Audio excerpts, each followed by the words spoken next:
Barkanmu da zuwa wannan YouTube channel ɗawa mai suna ATV Hausa.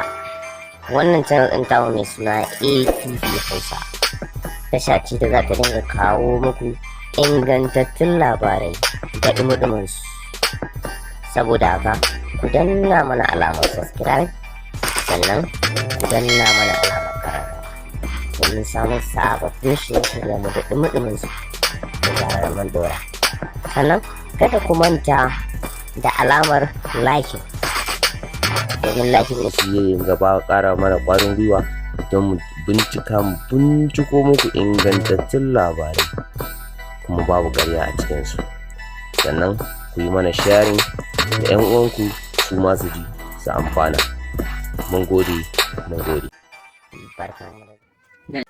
Da ɗumi sa, motar da Nafisa Abdullahi ta siya ta tashi hankalin 'yan Kannywood baki ɗaya.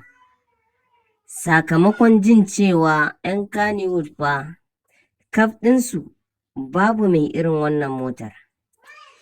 Gwanda ma wannan matashin ɗan fim ɗin wanda ake kira Dadi Hikima Abale shi ne ya siyi fata kusa da tata.